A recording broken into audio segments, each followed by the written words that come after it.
Partido del Trabajo, EMEP, Turquía. El análisis de clases estructuralista de Poulantzas, una crítica teórica.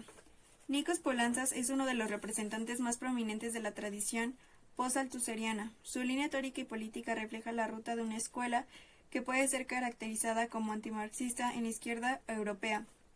Esta es la escuela postmarxista, representada más visiblemente por Ernesto Laclau y Chantal Mouffe, quienes rechazan la conexión entre el socialismo y la clase obrera, así como la influencia de las relaciones de producción en la formación ideológico-política de la sociedad, y argumentan que, de hecho, es la ideología y el discurso lo que determina los agrupamientos y los movimientos sociales. Casi todos los tópicos de esta escuela existen como un embrión en Poulantzas. Sin embargo, nunca fue tan lejos como esta escuela. No fue el primer representante del posmarxismo, sino su definitivo gran precursor. Su singular análisis de clases estructuralista es uno de los temas que lleva su nombre. En los años 1960 y 1970, con la extensión de los servicios públicos, la prolongación de la educación, la ampliación del sector de servicios y la rápida implementación de tecnologías microelectrónicas y de informática en los procesos de producción, surgieron en el trabajo nuevas profesiones, especialmente en el sector de servicios, lo que conduce a varias teorías de la clase media. Según estas teorías, el análisis marxista sobre las clases sociales se debería actualizar a la luz del nuevo desarrollo y el marxismo debería ser renovado completamente con nuevos criterios y contribuciones, al menos en el campo del análisis de clases, que la visión de Marx respecto de la sociedad dividida y polarizada en dos clases principales era reduccionista y no materializada. Por el contrario, las secciones consideradas pertenecientes a la categoría de las clases medias, tal como la nueva pequeña burguesía, las nuevas clases medias, los profesionales, los trabajadores de la información, se ampliaron totalmente. De esta manera, el análisis marxista sobre las clases sociales en base a sus posiciones objetivas en las relaciones de producción y de explotación fue reemplazado con criterios weberianos y funcionales estructuralistas, tales como sus calificativos, el carácter del producto que producen, el sector en el que trabaja, su posición ideológica, etc. Con las clases sociales determinadas con estos elementos, la conclusión fue nuevamente una sociedad liberal de clase media, pero con un enfoque de izquierda en nombre del marxismo. Con la cada vez más prominente exportación del capital en la etapa monopolista del capitalismo y la transferencia del trabajo, especialmente de la mano de obra intensiva, a los países donde la mano de obra, las tierras y las materias primas son más baratas, en busca del máximo beneficio, ha habido algunos cambios en la composición de la clase obrera en los países capitalistas avanzados e imperialistas. Esto condujo a algunas teorías que sugieren que, especialmente en las metrópolis imperialistas, la clase trabajadora ha desaparecido o ha sido reemplazada por una clase de trabajadores de la información, a consecuencia de esta transferencia que toma un nuevo ímpetu en la década de los 90 y los 2000, resultado de los avances de la revolución científica y tecnológica durante y después de la Segunda Guerra Mundial. Además, el hecho que los sectores de trabajadores de la sociedad, incluyendo la pequeña burguesía, habían sido sometidos a una intensa explotación como resultado de la oleada de ataques neoliberales posterior a los años de 1980, las afirmaciones de que la división de clases se había vuelto borrosa o poco clara, el surgimiento de movimientos sociales y de la ideología que aboga por ellos, todos han tenido efectos degenerativos en términos de comprender la lucha de clases y sus bases. Uno de ellos fue la nueva definición de clase obrera sobre la base de un criterio general de empobrecimiento antes de que su posición en las relaciones de producción para incluir a sectores pequeños burgueses, poseedores de propiedades o de pequeñas extensiones de tierras. Este nuevo enfoque, a veces referido a los precarizados, consideró a algunos sectores de la sociedad como un componente de la clase obrera social, tales como pequeños campesinos propietarios de tierra, comerciantes adinerados en dificultades, artesanos independientes por cuenta propia, profesionales y a las mujeres en el trabajo doméstico no remunerado. Así, las definiciones de clase, basadas en las contradicciones con el capital y en las relaciones de explotación, fueron reemplazadas por una categoría general de los pobres y los oprimidos. Asimismo, con este enfoque, toda persona que recibe un salario fue considerada parte de la clase obrera, independientemente de la parte que tome de la plusvalía de su participación en el aparato burocrático militar, o si es un gerente de alto nivel en el represivo sistema administrativo. La posición de Poulantzas, sin embargo, es adversa a este enfoque. Considera únicamente como parte de la clase obrera a los trabajadores no calificados de las fábricas, excluyendo a los del sector de servicios, a los oficinistas, a los profesionales y técnicos asalariados, definiéndolos como una nueva pequeña burguesía debido a su posición ideológica y política. Este enfoque de Poulantzas limita a la clase obrera a apenas un 15 o 20% de la población en muchos países imperialistas, incluso en los países capitalistas medianos. De esta forma, en el siglo XXI, cuando atravesamos uno de los intensificados procesos de proletarización, las sociedades capitalistas serán definidas como sociedades de clase media. En este artículo, fijando una línea de demarcación con estas propuestas que amplían a la clase obrera a toda sociedad sin considerar las relaciones de producción y de explotación, principalmente discutiremos el planteamiento de Poulantzas que margina a la clase obrera a una pequeña minoría en la sociedad y lo criticaremos en el contexto de las actuales luchas de clases y su base social. Inicialmente, Poulantzas adoptó el existencialismo de Sartre. Su doctorado en las leyes, legalidad y el sistema legal lo construyó alrededor de esta tesis. Poco después conoció al Althusser y al estructuralismo. Su primer libro political, Power and Social Classes, de 1968, que le dio fama internacional, se configura alrededor de las discusiones desarrolladas en el proceso de preparación y publicación del libro de Althusser y Balibar, Reading Capital. El defensor de las tesis sartristas ahora estudiaba la sociedad en instancias estructurales, económicas, políticas e ideológicas. Como la mayoría de sus contemporáneos, Poulantzas inicialmente estaba más inclinado a la opción maoísta. Su libro estuvo marcado por la especificidad y autonomía de los fenómenos políticos y se basó en la crítica al economicismo, que fue la principal característica del maoísmo en este periodo. Fue este énfasis del maoísmo lo que le interesó a académicos como Althusser. Poulantzas sintió una estrecha conexión con este concepto, al igual que muchos otros que consideraron la revolución cultural como el principio fundamental de los movimientos como la insurgencia de 1968. La forma principal que adoptó la revolución cultural en Occidente se basó en la idea que la transformación social vendría como resultado de la difusión del levantamiento y la lucha cultural e ideológica. Los defensores de la revolución cultural en Occidente, al tiempo que enfatizaban que no existía linealidad entre economía y la vida cultural de la sociedad, también cortaron el lazo entre relaciones de producción y varias manifestaciones de la vida social en nombre de una crítica al economicismo. Aunque no llegó tan lejos, Poulantzas siguió una ruta similar, haciendo uso de un conjunto de conceptos althusserianos. Diferenció entre el nivel decisivo y el nivel dominante de la formación social. Si bien el nivel dominante podría cambiar en cada formación social, el nivel económico determinaría qué nivel sería dominante en la instancia final. Sin embargo, el dominante era el nivel político. Así, lo decisivo de las relaciones de producción y de explotación dentro de la vida social se asignó a la instancia final. Los fenómenos políticos fueron definidos como dominantes y el vínculo con las relaciones de producción fue debilitado.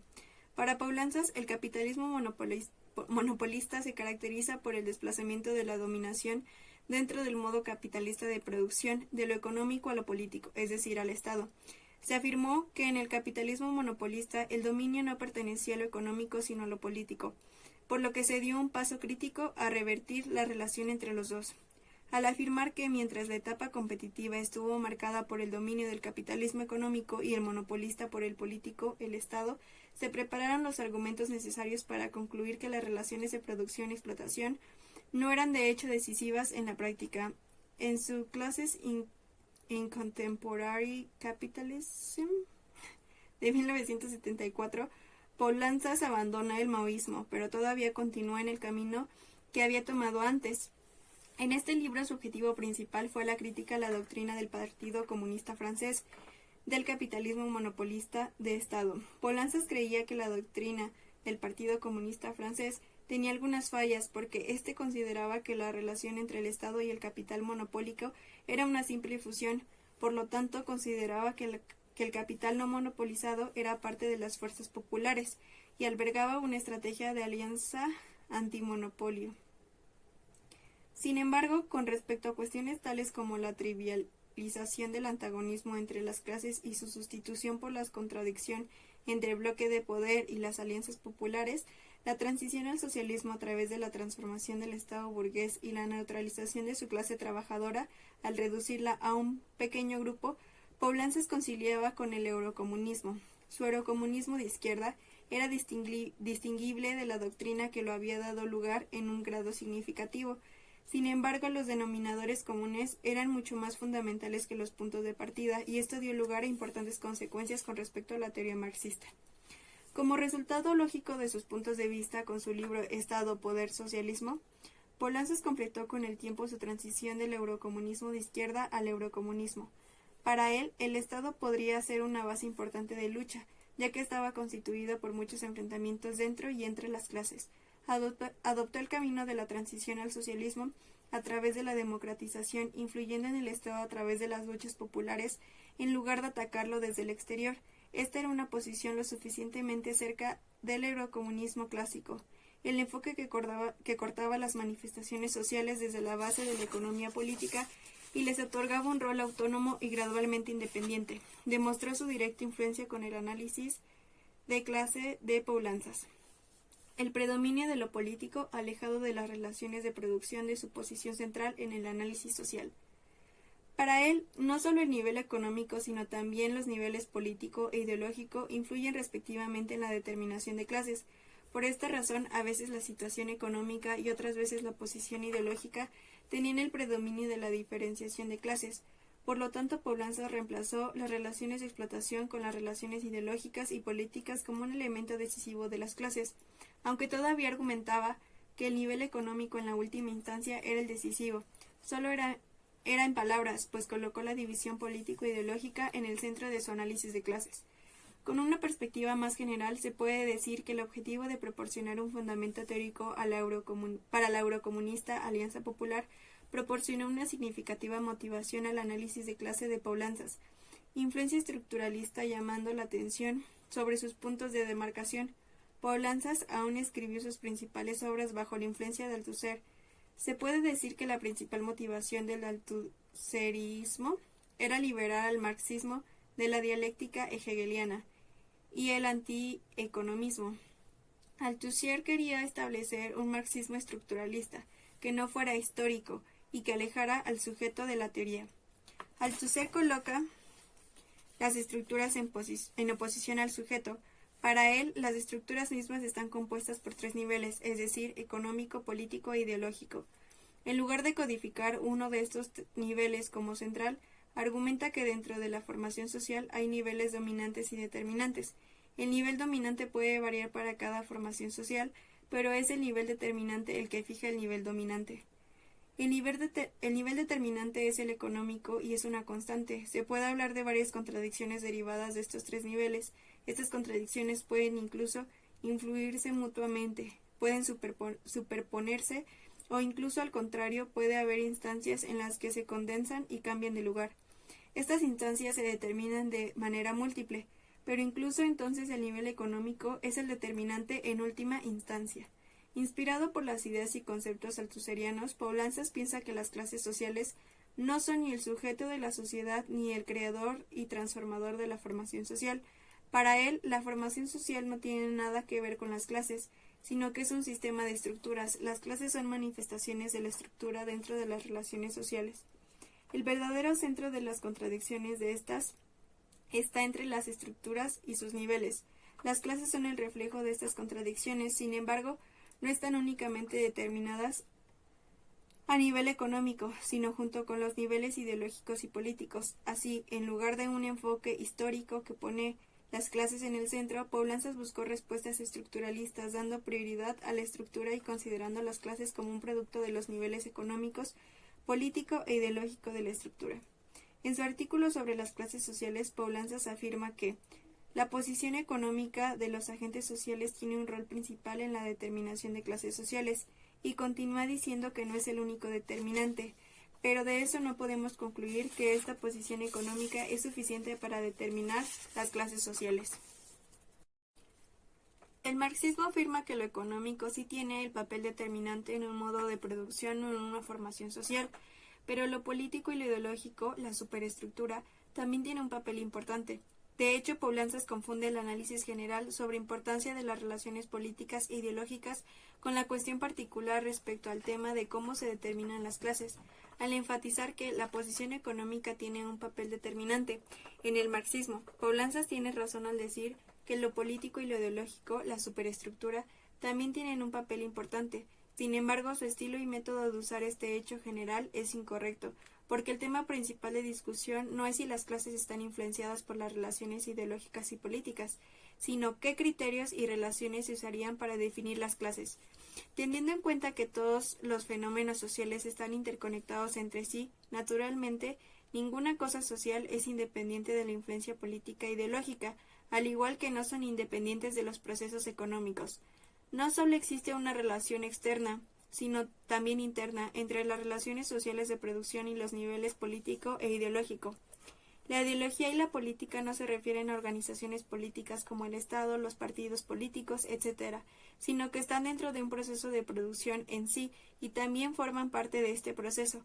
El hecho de que todos los fenómenos sociales estén influenciados por varios niveles de la producción social y el proceso de reproducción no niega la particularidad de estos fenómenos sociales, pero tampoco existe la inclusión de todos estos niveles en su definición. Esto también se aplica a las clases sociales. Sin embargo, el error de Poulantzas no estuvo en su análisis que cada fenómeno esté influenciado por la determinación política e ideológica, sino que su énfasis en los niveles políticos e ideológicos tornó secundario el papel determinante de las relaciones de producción y de explotación en la formación de clases. Por lo tanto, consideró que la formación de clases estaba bajo la influencia de estos tres niveles, pero de hecho llegó a definirla a través de las divisiones políticas e ideológicas. El aspecto fundamental del análisis de las clases de Poulantzas es que movió la posición central de las relaciones de producción a las relaciones políticas e ideológicas, aunque tomó el nivel económico como punto de partida. Esto perdería su importancia, como veremos más adelante, en relación con las divisiones ideológicas y se convertiría en un asunto secundario, incluso ineficaz. El esquema de clase de Poulantzas. Comencemos por estudiar el análisis de clase de Poulantzas desde su punto de partida. Inicia con una tesis muy polémica que necesita demostrarse. Lo que distingue a la clase obrera de la pequeña burguesía es principalmente la división entre el trabajo productivo y el no productivo.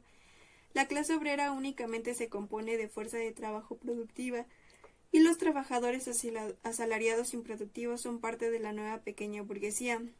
En el modo de producción capitalista, el trabajo productivo es aquel que siempre, sobre la base del valor de uso, produce valor de cambio en la forma de mercancía y por tanto plusvalía.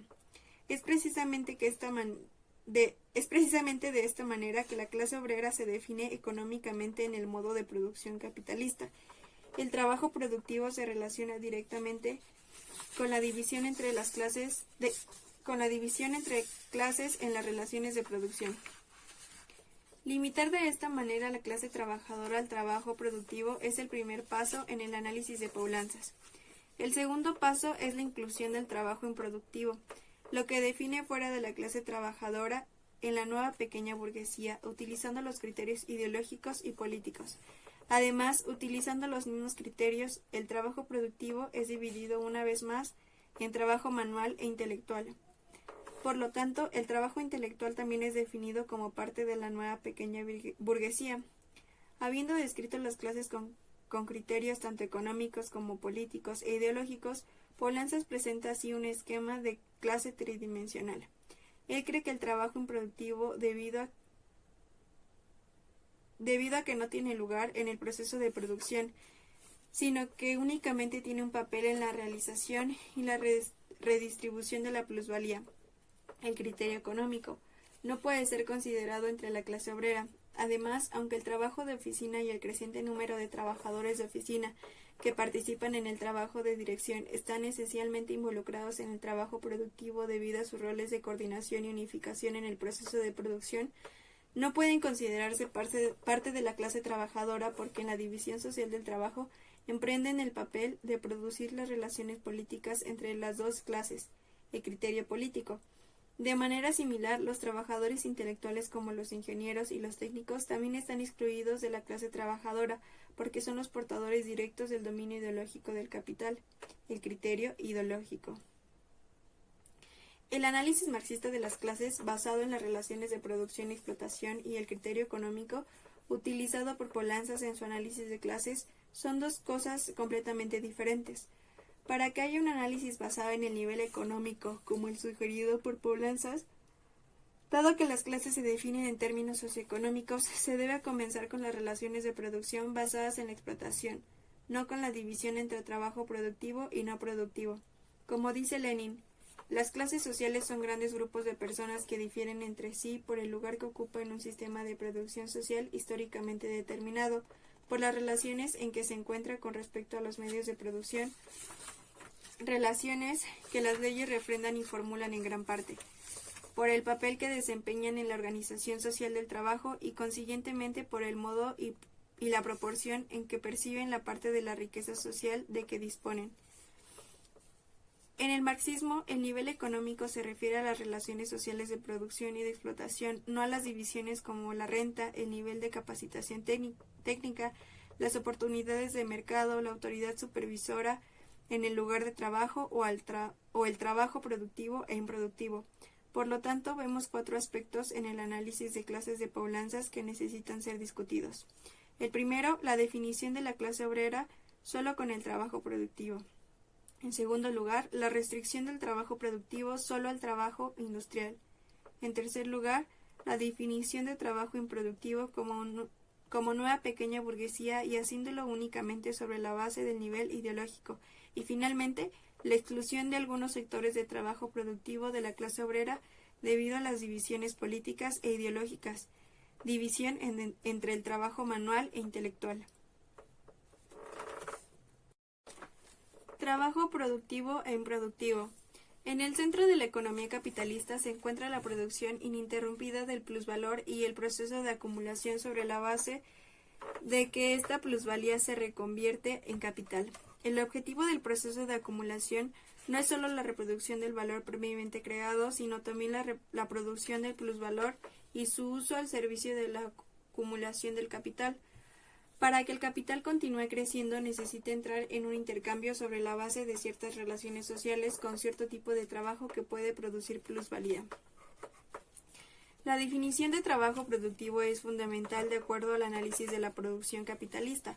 Para Marx, la diferencia entre trabajo productivo y el improductivo es importante con respecto a la acumulación, ya que una de las condiciones para la reconversión de la plusvalía en capital es que el intercambio debe realizarse únicamente con el trabajo productivo.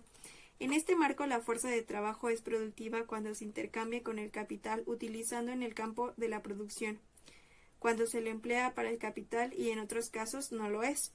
La restricción que Poulantzas efectúa de la clase obrera a los trabajadores productivos se basa en la teoría de que la plusvalía solo se produce en el sector manufacturero. La plusvalía se produce como resultado de las relaciones sociales de producción entre el trabajador y el capitalista. Si la mercancía que se produce en el proceso de producción es física o no, no tiene importancia en términos de la productividad del trabajo. En El Capital y la teoría sobre la plusvalía, Karl Marx critica el tipo de enfoque materialista escocés de Adam Smith para vincular la productividad del trabajo como un producto físico y explica detalladamente, citando varios ejemplos, que los trabajadores que trabajan para el capitalista en la producción de servicios crean plusvalía. Al argumentar que la producción de servicios no es productiva, Poulantzas tiene como objetivo actualizar la definición de la clase trabajadora. Sin embargo, él excluye a una gran parte de la clase obrera, tal vez a más de la mitad, y los categoriza como la nueva pequeña burguesía, porque trabajan en el sector de los servicios y posiblemente no produzcan plusvalía. Este es un análisis completamente incorrecto. Poulantzas no tiene evidencia concreta cuando limita la clase obrera a los trabajadores productivos de manufactura. Más importante aún, la división entre trabajo productivo e improductivo no tiene importancia en términos de diferenciación de clase. El criterio principal que define a la clase obrera es la necesidad de vender la fuerza de trabajo. Sea productivo o no, ambos sectores de la clase obrera se ven privados de los medios de producción y tienen que vender su fuerza de trabajo como proletariado. Al utilizar la diferenciación de fuerza laboral improductiva en la determinación de las clases, crea una disputa entre la abstracción y el problema. Poulantzas no aclara por qué esta diferenciación debe aceptarse como parte esencial de las divisiones de clase. no toma en consideración el hecho de que, al igual que la clase obrera de collar azul, estos grupos carecen por completo de los medios de producción que también permiten que el capital obtenga ganancias, genere un excedente de trabajo y que también están sujetos a las extorsiones de la acumulación capitalista, la racionalización y división del trabajo y la disciplina. No arroja luz sobre la cuestión de por qué las relaciones sociales de producción basadas en la explotación son reemplazadas por la diferenciación entre el trabajo productivo y el improductivo. De hecho, en estas últimas partes de su análisis puede verse que el nivel económico no es, en oposición a su afirmación inicial, el factor determinante en su inclusión de los trabajadores improductivos de la clase obrera. Esto se debe a que, aunque Poblanzas de manera coherente debió comenzar su análisis desde el llamado nivel económico, debería haber comenzado con las relaciones sociales de producción basadas en la explotación y no desde la diferenciación entre el trabajo productivo y el improductivo, que en sí mismo es importante por otras razones. Por otro lado, aunque parece diferenciar las clases sobre la base de la productividad, Poblanzas de hecho basó sus divisiones en lo político e ideológico al definir a la pequeña burguesía y excluir algunos sectores de los trabajadores de la clase obrera. Esto es un reflejo de su opinión sobre el dominio del nivel político-ideológico. Esta idea se encuentra en la segunda etapa de su análisis sobre las clases, pero anula su llamado nivel económico y da forma a todo su análisis. Los trabajadores del sector de servicios, que merecen ser tomados en cuenta por su magnitud con los componentes calificados y no calificados, son una parte importante de la clase obrera.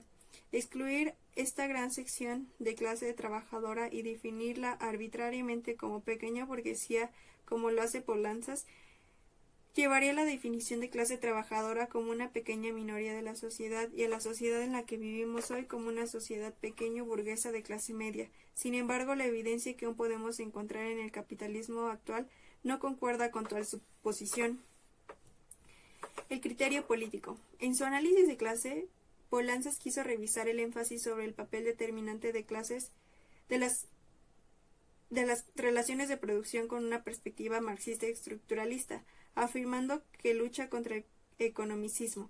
Devolvió este papel determinante a la instancia final y sugirió que las clases toman forma con la influencia de las instancias económicas, políticas e ideológicas en su totalidad. Este enfoque es una extensión del método althuseriano que trata a la sociedad como algo móvil y que se compone de instancias que tienen la misma influencia. Althusser cree que el concepto hegeliano de todo se reduce a un principio único esencial y, por tanto, no puede captar la complejidad de las determinaciones concretas. Althusser argumenta que el concepto marxista es diferente del todo hegeliano y desarrolla su teoría de instancias o niveles. La unidad de un todo estructurado que contiene lo que puede ser llamado niveles o instancias que son distintas y relativamente autónomas y que existen dentro de esta unidad estructural compleja articulada entre sí según determinaciones específicas fijadas en última instancia por el nivel o instancia de la economía.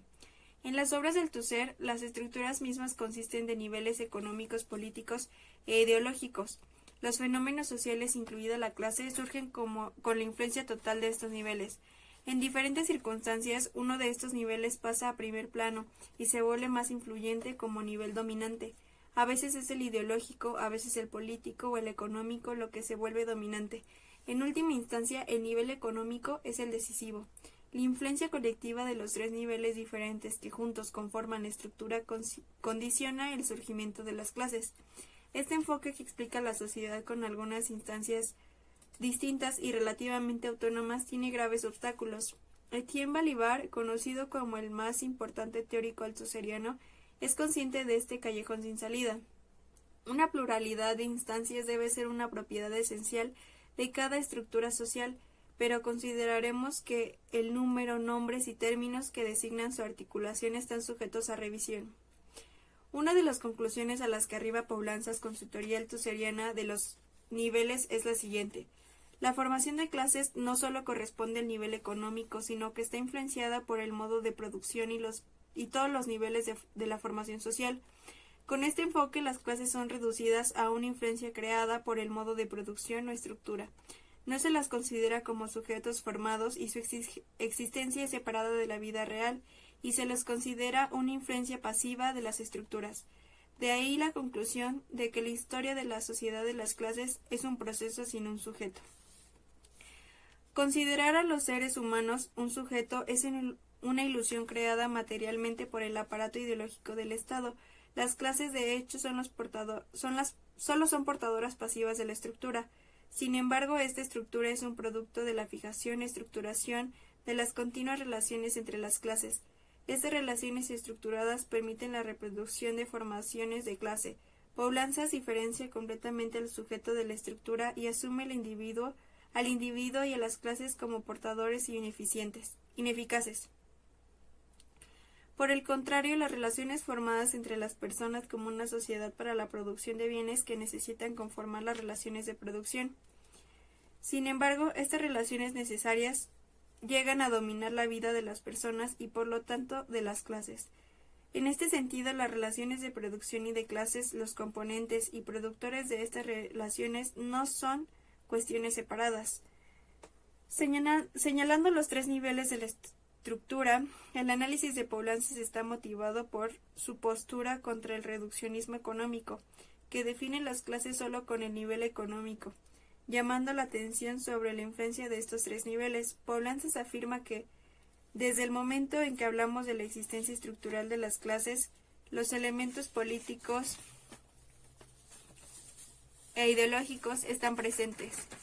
Esto significa que esos elementos políticos e ideológicos no deben identificarse simplemente con una organización política revolucionaria autónoma de la clase trabajadora o con una ideología revolucionaria. Acertadamente, Poulantzas argumenta que desde el momento en que se menciona la existencia de las clases existen elementos políticos e ideológicos. Sea o no apta para sus intereses de clase, la clase obrera y sus miembros tienen una tendencia política, tienen una inclinación ideológica creada por sus experiencias o influenciada por condiciones externas.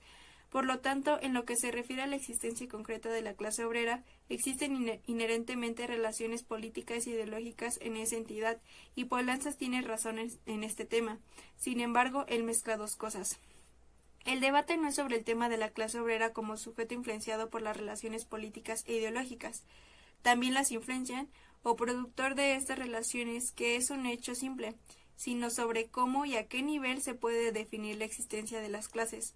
Poulantzas incluyó los niveles ideológicos y políticos en su análisis para definir las clases en lugar de estudiar sus condiciones concretas. En esta etapa surgen las siguientes preguntas. ¿A qué nivel o cómo se definen las clases? ¿Pueden definirse al nivel ideológico y político?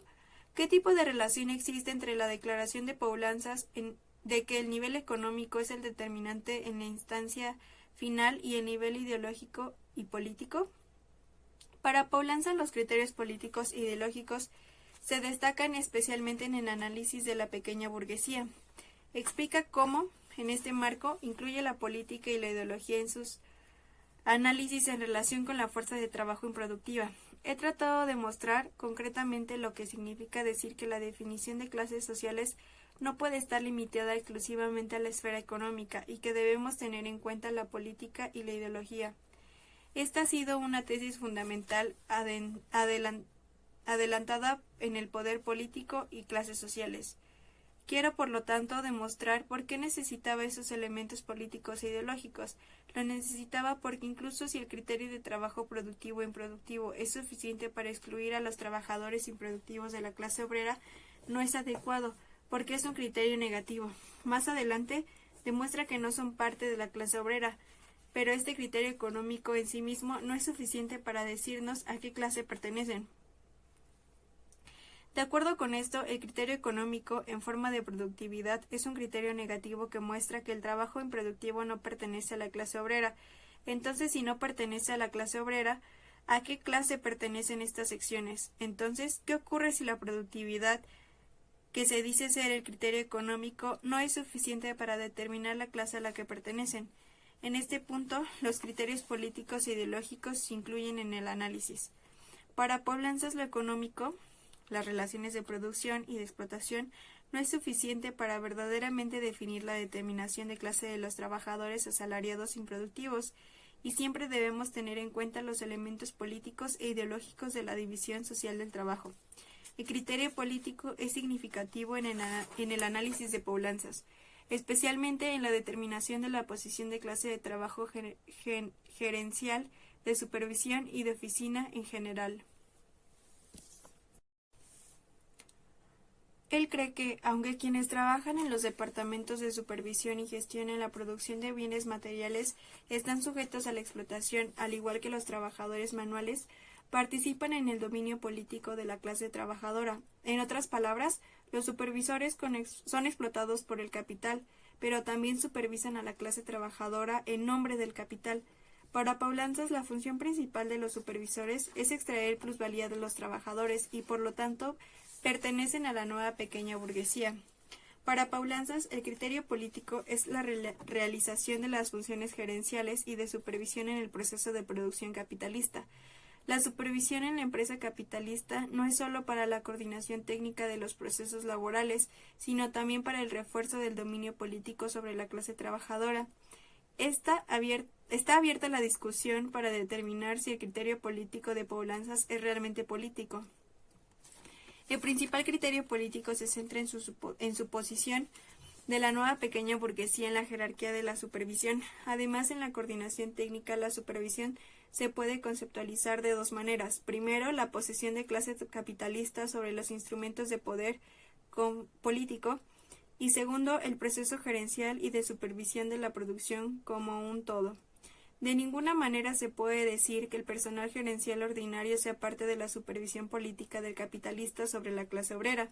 Esto se debe a que los altos directivos, que en realidad administran la propiedad del capitalista, fuera de la propiedad económica legal, supervisan todo el proceso laboral desde la actividad laboral inmediata.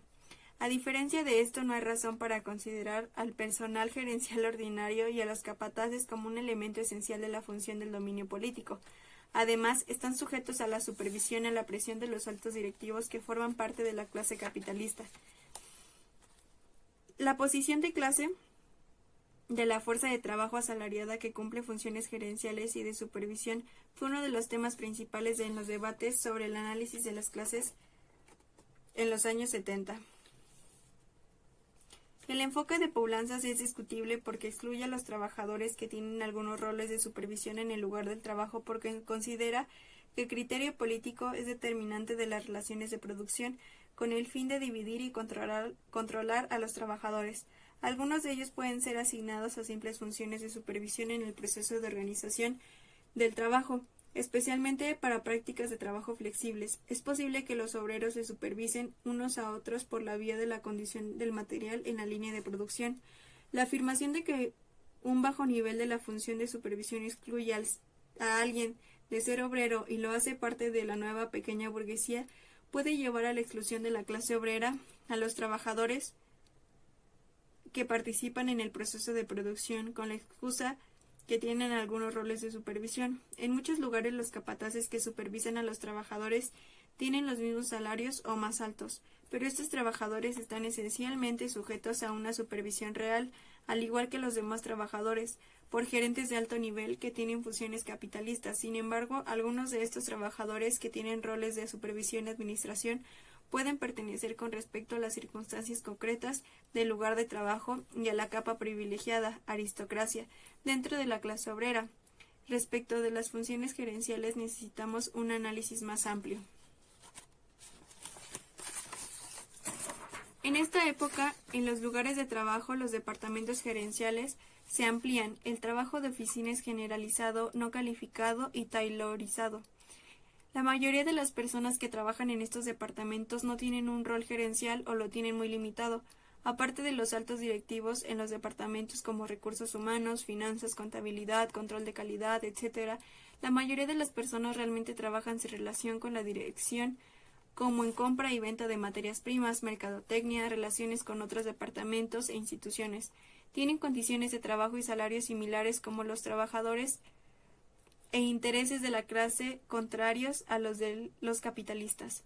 Por esta razón, sería un enfoque superficial excluirlos de la clase obrera sin tener en cuenta la división del trabajo y la estratificación entre el personal gerencial, ya que la mayoría de ellos trabajan bajo la supervisión de los altos directivos y bajo el dominio capitalista. Sin embargo, para Paulanzas, cualquier función de supervisión y gerencial es un elemento del criterio político y por lo tanto excluye la diferencia entre la función de supervisión de los altos directivos y la del personal del nivel inferior. Sin embargo, los altos directivos, como directores ejecutivos, directores generales, etc., generalmente poseen acciones u obtienen parte de la plusvalía. Pueden transformar sus salarios en bienes raíces, acciones y otras actividades financieras que pueden ser más grandes que sus salarios. Sí, pueden perder su trabajo si fracasan, pero eso no significa que tengan que vender su fuerza de trabajo como trabajadores. Pueden vivir con otros ingresos. En otras palabras, el criterio para que la clase obrera tenga que vender su fuerza de trabajo no es válido para los altos directivos. Ellos no solo obtienen una parte de la plusvalía, sino que en la práctica tienen derecho a utilizar los medios de producción. La ilegal posición de alguna manera, aun cuando la propiedad legal también es importante y pueden estar en otro lugar. Su comportamiento, función, reacciones e intereses no pueden separarse del capitalista, que es el propietario legal de los medios de producción. Ellos tienen la mayoría de los beneficios de la propiedad. Por esta razón, los altos directivos no deben ser considerados como una clase separada, sino como parte de la clase capitalista.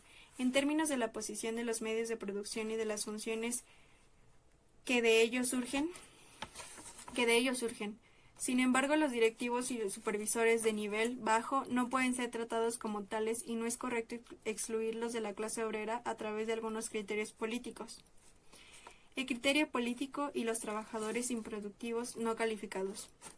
Con criterios políticos, Poulanzas se centra en el trabajo gerencial y de supervisión en la organización de la producción capitalista. Argumenta que tales funciones contribuyen al dominio político del capitalista sobre la clase obrera y por lo tanto este tipo de trabajo debería ser excluido de la clase obrera en su conjunto. Mientras el criterio económico define a los trabajadores improductivos de una manera negativa y los excluye de la clase obrera, el criterio político los clasifica con la nueva pequeña burguesía. Sin embargo, este enfoque de Poulanzas encierra una gran contradicción, debido a que limita el trabajo improductivo a los trabajadores de cuello blanco, o funcionarios, y considera que tienen funciones de supervisión gerencial. Poulanzas los considera ser parte de la dominación política. Sin embargo, una gran mayoría del trabajo improductivo es realizado por trabajadores no calificados o semicalificados. Por ejemplo, los trabajadores de los municipios que laboran en las vías no producen plusvalía debido a que el servicio que producen no es algo que se compra o se vende en el mercado. Por lo tanto, son trabajadores improductivos. No tienen roles gerenciales o de supervisión. De manera similar, los trabajadores que trabajan en el comercio y las finanzas, en la etapa de circulación del capital y no producen plusvalía, no tienen ninguna función de control político o ideológico. De nuevo, los cajeros o dependientes de tiendas en centros comerciales, repositores de estantes en supermercados, etc., son las secciones de la clase obrera con los salarios más bajos y las condiciones más duras. Todos esos grupos no tienen una función directiva o de supervisión de dominio político. Además, dichos trabajos del sector de servicios cada vez se mecanizan más, con el uso de computadoras y máquinas. Así los trabajadores tienen menos control sobre el trabajo. Aun cuando miramos con el método de Poulanzas millones de trabajadores improductivos que trabajan en obras viales, limpieza, trabajo comercial, educación del sector público, salud, seguridad social, entre otros, no tienen ningún papel en el establecimiento de la dominación política sobre la clase obrera. Poulanzas enfatiza que el criterio económico solamente puede determinar que el trabajo improductivo no es parte de la clase trabajadora, pero que no determina a qué clase pertenece. Cuando la gran mayoría del trabajo improductivo queda fuera del área de Poulanzas, entonces, ¿cómo podrían ser definidos? Esta es una de las contradicciones de Poulanzas, ya que no tiene la capacidad de explicar la posición de la gran mayoría de los trabajadores improductivos, que no poseen funciones gerenciales o de supervisión. Cuando dejamos a un lado el enfoque de Poulanzas, excluyendo la fuerza de trabajo improductiva de la clase obrera, lo que determina los intereses de clase de los trabajadores improductivos es el hecho de que venden su fuerza de trabajo y son explotados. Las funciones de los trabajadores emprenden en el proceso del trabajo pueden causar divisiones entre ellos. A veces estas divisiones se basan en las diferencias en responsabilidades, educación, ingresos, etc. Sin embargo, estas diferencias no pueden ser vistas como una división de clase ni compararlas con las relaciones de producción y explotación. El criterio ideológico. De acuerdo a Poulantzas, la clase obrera no solo es explotada económicamente y se encuentra bajo la dominación política, sino que también es dominada ideológicamente. La fuente de dominación ideológica es la separación del conocimiento del proceso de producción de los productores mismos y se caracteriza por la división entre el trabajo intelectual y manual. Esto es también una división social y no puede ser reducida a un trabajo intelectual y manual de una manera técnica. Quienes realizan un trabajo intelectual, como los ingenieros y técnicos, pueden ser parte del colectivo obrero por tomar parte directa en la producción de plusvalía en el proceso de producción. Sin embargo, para Poulantzas, ellos no pueden ser considerados como parte de la clase obrera. En la división social del trabajo toman la posición como especialistas y abren el conocimiento de la producción hacia los obreros, por lo que juegan un rol en la formación de la ideología dominante sobre la clase obrera. Poulantzas argumenta que esta división también reproduce la subordinación de la clase obrera, excluyéndola del conocimiento secreto, del proceso de producción y de esta manera reforzando su dependencia al capital.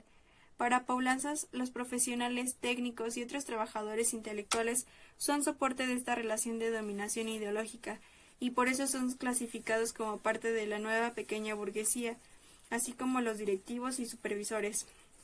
Antes de pasar a la forma de utilizar el criterio ideológico, es necesario tocar su criterio económico sobre los trabajadores intelectuales en el proceso de producción.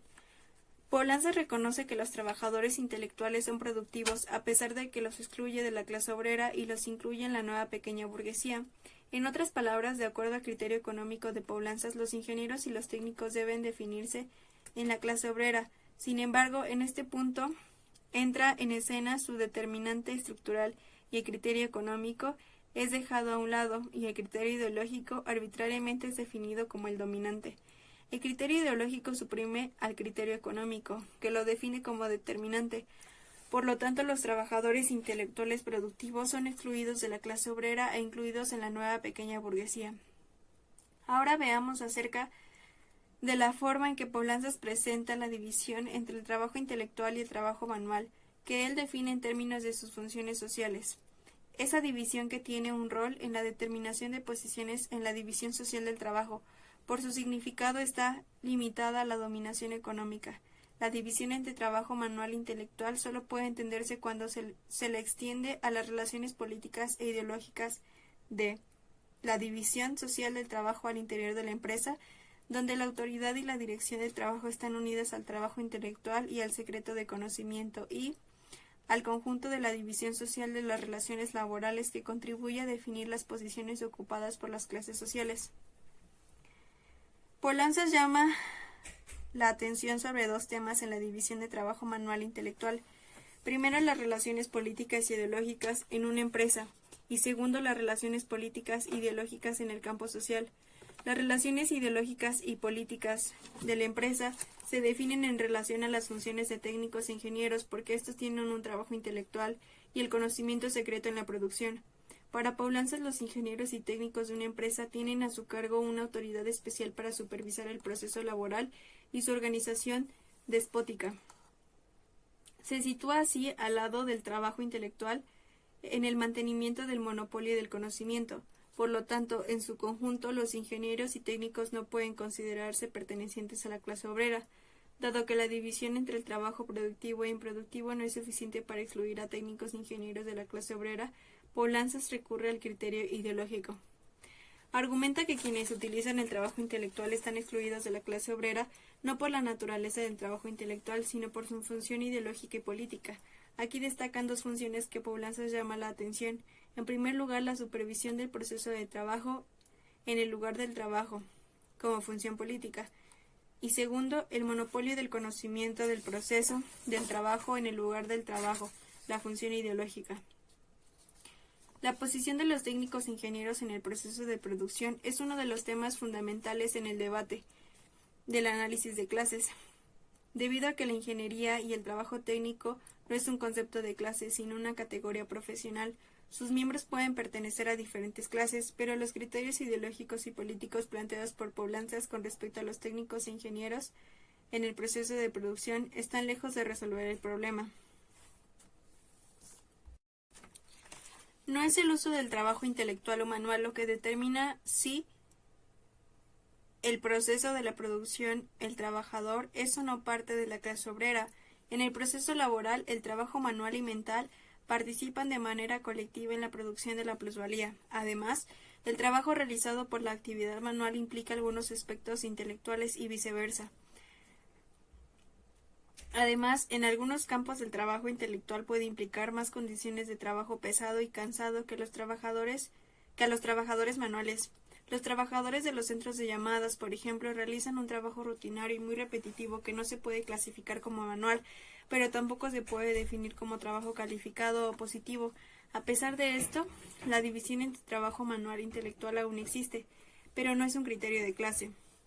Si así fuera, sería imposible medir en muchos grupos de trabajo hasta qué punto era intelectual y en qué medida manual, y más allá de todo esto, un ingeniero que se ve privado de la propiedad de los medios de producción, que se emplea por un cierto salario bajo el dominio del capital, es parte del trabajador colectivo en la producción de mercancías.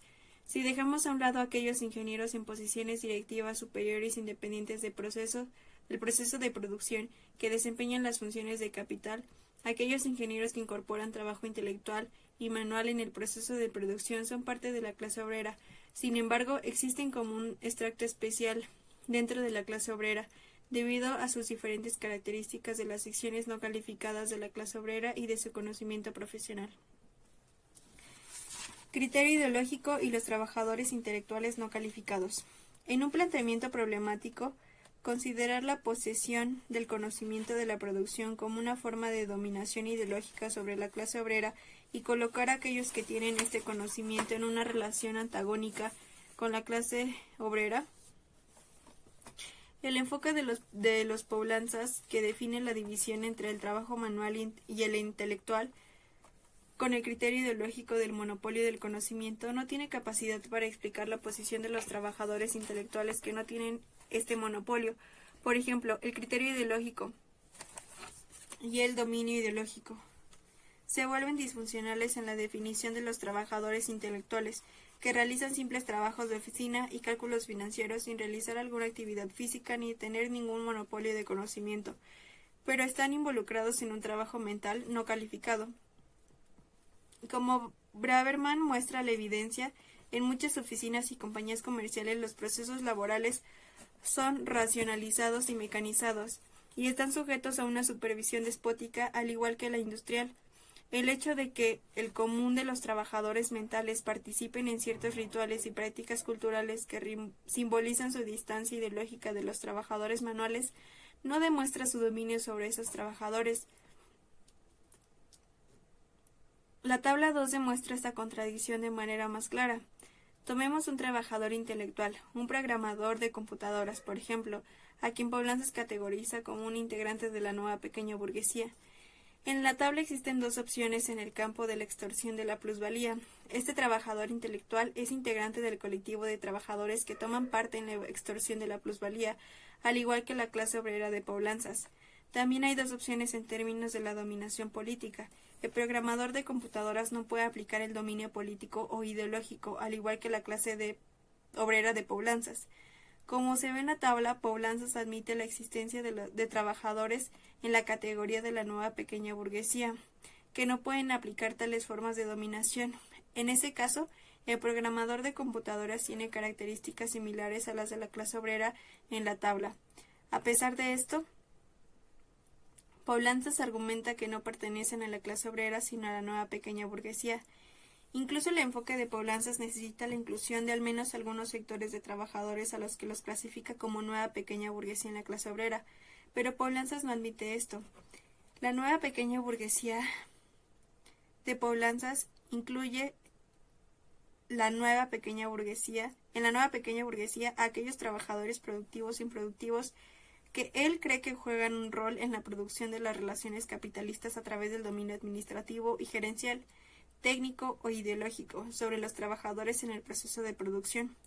La razón de esta inclusión no es si son productivos o no, o el nivel económico para Poulantzas, sino debido a su función ideológica y política. Por lo tanto, los criterios ideológicos y políticos superan el criterio económico y se vuelven determinantes para decidir a qué clase pertenecen los trabajadores improductivos. Poulanzas cree que la pequeña burguesía se compone de dos grupos principales. El primero es la pequeña burguesía tradicional, que tiende a disminuir de tamaño. Estos son los pequeños productores y pequeños comerciantes. Incluyen pequeños campesinos propietarios de tierras, tenderos en la ciudad o en el campo, pequeños comerciantes, entre otros. Aquí no hay explotación económica en sentido estricto, ya que estas formas no emplean a trabajadores remunerados. El trabajo es principalmente proporcionado por el verdadero propietario o los miembros de su familia. El segundo grupo de la pequeña burguesía es la nueva pequeña burguesía, que tiende a aumentar bajo el capitalismo monopolista. Está formado por los trabajadores no productivos que ganan salario mencionados anteriormente. Deberíamos agregar a los funcionarios empleados por el Estado y sus diversos aparatos. Estos trabajadores no producen plusvalía, al igual que otros venden su fuerza de trabajo y su salario. Está determinado por el precio de producir su fuerza de trabajo, pero son explotados por la extorsión directa del trabajo excedente, no por la producción del plusvalor. En Poulanzas, los viejos y los nuevos grupos de la pequeña burguesía ocupan posiciones diferentes en el proceso de producción.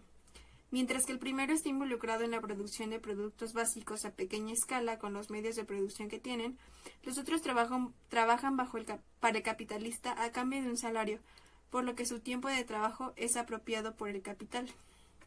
Como esta diferencia en las relaciones de producción y el nivel económico no pueden pasarse por alto, Poulanzas plantea acertadamente la siguiente pregunta: ¿se puede considerar entonces que la pequeña burguesía constituye una clase? La salida de esta situación contradictoria es para Poulanzas la intervención de los criterios políticos e ideológicos. Se puede sostener que estas posiciones diferentes en la producción y en la esfera económica tienen de hecho los mismos efectos a nivel político e ideológico. Tanto los pequeños propietarios como los asalariados que viven su explotación en forma de salarios y competencia muy alejados de la producción presentan las mismas características políticas e ideológicas por diferentes razones económicas. Dos grandes grupos sociales que tienen las mismas características políticas e ideológicas y la misma visión del mundo es una afirmación muy seria y ambiciosa.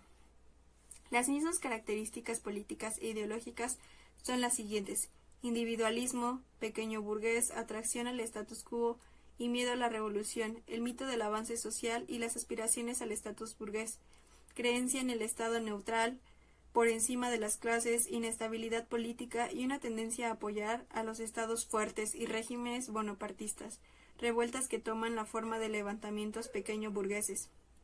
Si esto es correcto, entonces estas características ideológico-políticas comunes proporcionan suficiente fundamento para considerar que estos dos grupos, con diferentes lugares en la economía, constituyen una clase relativamente unificada a la pequeña burguesía.